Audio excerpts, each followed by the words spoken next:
What's going on, YouTube? My name is Rob, also known as Chesapeake Picker, part-time reseller based out of Virginia.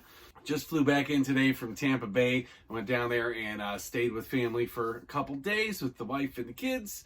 That was a good time. We did nothing but sit around, and I guess we were in close proximity to the football game, but didn't do anything crazy like that. So now I got a bunch of stuff to ship out. I'm going to go ahead and show you some of that. So first thing, I'm going to start off with what was a mistake. So I sold, if you saw one of my last videos, I sold one of these puzzles. This is this Jan Van Hasterson puzzles. I thought these were all new and sealed. So when I looked at them at the store, they had like the round, they weren't sealed in plastic, but they had like the round sticker here. And then when I flipped them over the other side, they had just regular packing tape over them. So I sold one as if it was new and sealed. And that one I actually opened up and looked at, and it looked like it was new sealed in the original bag. Well, the buyer sent me a picture. That bag was actually torn open, so I guess I didn't notice it. So I gave them a discount. They said I'd like a partial refund. I said, what do you think's fair? I just didn't want to have to return the whole thing because I sold it for $59.95. They said $20. I said done. So I sent them a refund over for $20. Still a nice sale there, not too bad. I went in, I inspected all the others, and they were all used puzzles. So I picked these up for $3.98. I thought I was getting all new puzzles, but I wasn't. So I sold two of these. Actually, I dropped the price down on these for $24.99, and then the other one is a 2,000 piece puzzle, so I have that one a little higher. I think it's around $35. But two of these went out here. This is Happy Birthday, and the other one is The Office. Both 1,000 piece puzzles sold for $24.99 plus shipping to two separate buyers. So still a Bolo puzzle brand to look out for, new or used, and they sell for pretty good money. Over on Mercari, I got this box set of books from Rick Riordan, the Magnus Chase and the Gods of Asgard, $3.98. They sold for $38 with free shipping, and this will cost just under $5 to ship out. I decided to take a best offer on these. They've been sitting around for a while, and I more than made my money back off of just the clothing that I sold. So I got two vintage Cabbage Patch dolls with their paperwork and everything here. These are twins. These I had them up for, I think, $48 or best offer. Somebody sent me an offer of $35 plus shipping, and I went ahead and took it. And these are going out through the global shipping program, so that buyer's got a lot more invested in it than just that. So these things here have been definitely a lucrative pickup. These are these stained glass art things. You can create fake stained glass art. I picked these up all for 99 cents a piece at Salvation Army, and then several others I went back and I got 75% off. So, you know, what, 74 cents or whatever on them. One buyer bought all 5 of these, so that's $50 plus shipping. They paid individual shipping on these, so I'm going to go ahead and combine that all out. It's either going to go into this envelope here, which I tore that off, so I packaged up 2 of them. I left to go to the airport, and they bought 3 more before the plane took off. So I told them I would just ship them when I got back and combine the price on that. So we'll see what it is. These may be over a pound, which will put them in a padded flat rate envelope, but we'll see. Also got another one here going out to a different buyer, so it's another $10 plus shipping. And then this crystal clear, this is another thing to make the stained glass windows. This bottle here sold for $19 with free shipping.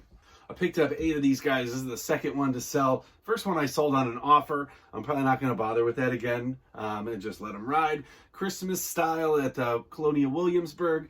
$1.98 in, $12.99 free shipping to go out. So $2.89 to ship, so it's a nice $10 sale. I don't do a lot of retail arbitrage, but, you know, I was at Walmart the other day and I just popped in the toy aisle and I saw this Grimlock here with Wheelie, new Transformers toy. These were $49 a piece.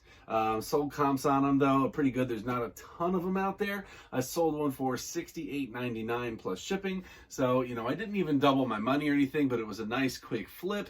And so I made a $20 profit on that. And I still have this one to sell.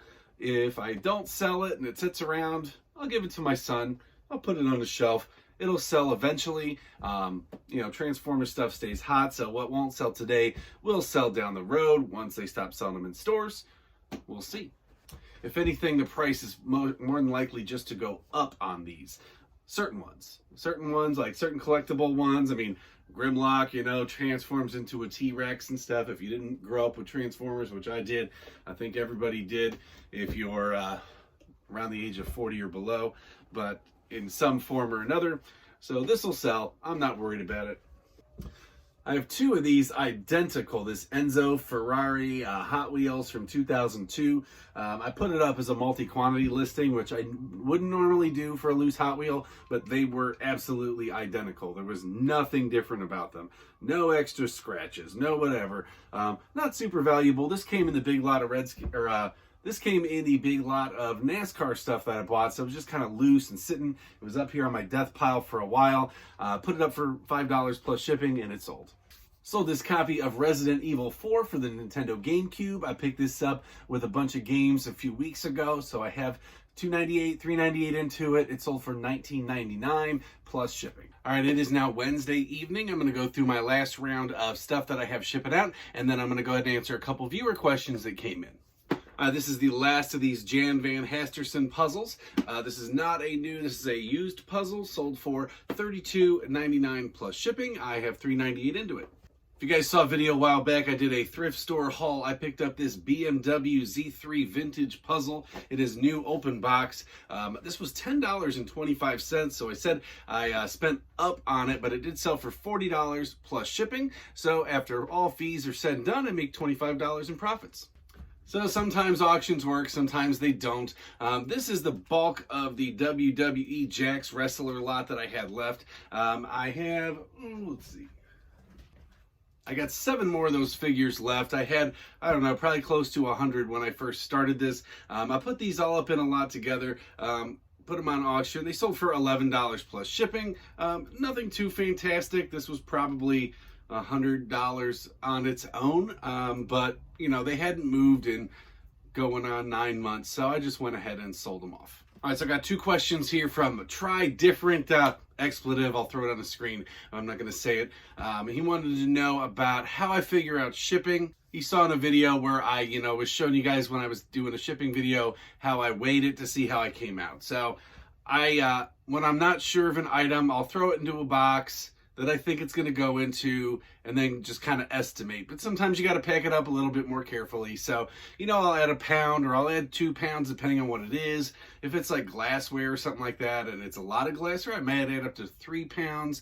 If it's electronics, I might add 2 pounds. That really just comes with experience. So until you really know what you're doing, I suggest that you pack it up with everything that you think you're going to need and then throw that in there.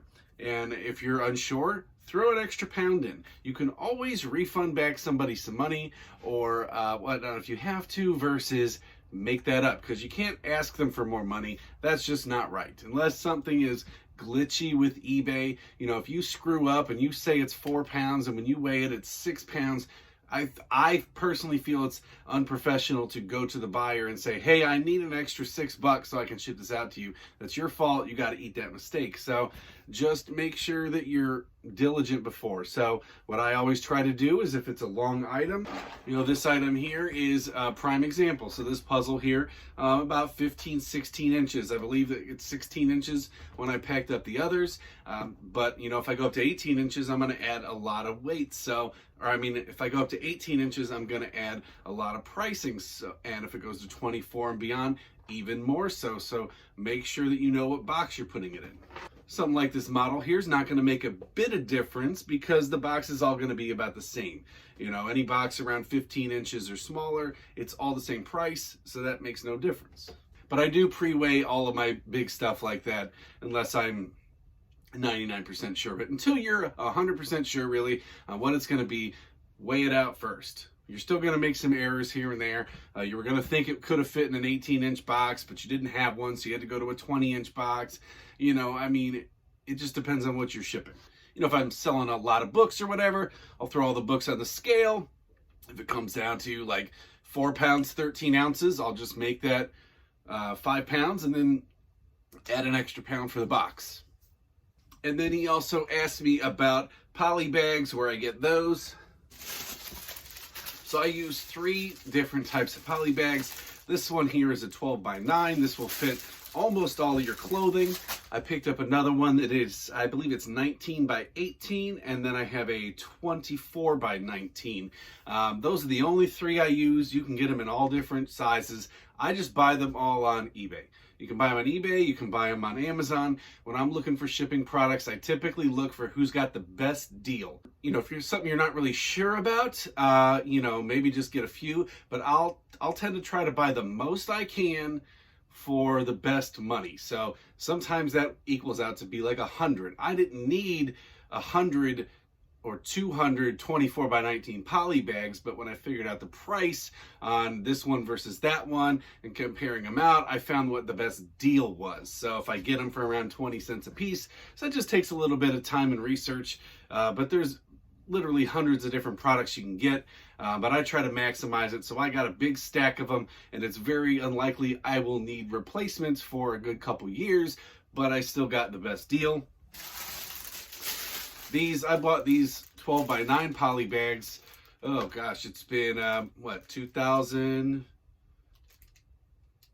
maybe 2012 I've had these, because I bought hundreds of them when I was running my consignment store, and I just still have them. So I was selling a lot of clothes at the time. It was a lot of kids' clothes, and they went out in there, and I just bought like 500 or 1,000 of them, and I've just been working my way through.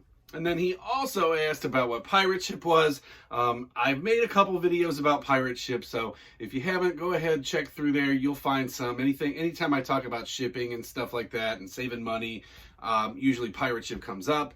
Pirate ship is just a, it's not a, they sell USPS rates. You can make an account for free. So with your cubic shipping rates and stuff like that, you can save money. If it's a 7 by 7 by 7 box and it weighs like 3 pounds, you can ship it out cheaper through pirate ship than you could on a regular post office. And then also you get better rates when you're shipping stuff in poly bags. It's a heavier weight. So if it's not going to fit in a regional box or a flat rate box to save the money, and you want to save money on there, like if it's, in a 15 by 10 poly bag and it weighs like 4 pounds, you can probably get a better rate on there. So it's good for that kind of stuff. And it's also a great option if you're shipping on other places. I sell on Mercari, but I don't often use their shipping. I'll provide, free shipping, and then I'll ship it through there. So I ship through PayPal if I'm going to do media mail, and I ship through Pirate Ship if I'm doing Priority or FedEx. If it's anything over a couple pounds, usually that's when I'll use the rates on Mercari, but other than that, I ship on my own if I'm selling hats or video games, stuff like that. I just find it's easier that way, and then I can, put the free shipping, which, people like, so that's why I do that. But you just go onto Pirate Ship, make an account, tie it to your bank account or PayPal account or whatever you have, and it'll just deduct from there. You can also link Pirate Ship to your eBay account, so when I print something out through Pirate Ship, it'll automatically mark it as shipped and upload the tracking to eBay through there. Mercari does not upload through there, at least not now, but maybe in the future. Some of your Poshmarks and stuff like that, you can link your accounts to there. And then Rebecca Klein said that she had gotten a return through eBay, and when it came back, there was like a screw that was stripped on it, and so it had been damaged by the customer. And then I'm wondering what my advice would be. So a couple parts to this. First off, do you have clear pictures that show that that screw was not in that condition when you sent it out? If so, take some picture, call eBay, let them know what's going on, then take some pictures, send it over to them, and then see if you can do it. So if you can prove that the person intentionally damaged or altered the item and sent it back to you, you're still going to have to take that return, but they may take the shipping charges and put it back onto the customer. I've been told by eBay that, they will do that. I have not had an instance where it has happened, but they've said that they will do that. So if that's happened to you, drop it in the comments. But basically, if somebody opens a item not as described, or item was broken, and they ship it back to you, and you have to pay those shipping charges if you don't offer free returns, which I don't, and then they've damaged it and they'll be shown to be at fault, then eBay will still make you give out the return, but they will refund that shipping charge back to you and charge it to the buyer for basically fraud, and they get a ding on their account. So you can give it a try. I don't know how big the sale was, but if it's worth the effort and you want to go for it, that's a way to go. All right, guys, thanks for checking out the channel. As always, please remember to subscribe if you're not subscribed. Really helps this channel continue to grow. Drop me any questions, comments down. I'll get to them in a future video. And until then, I will see you guys in the next one.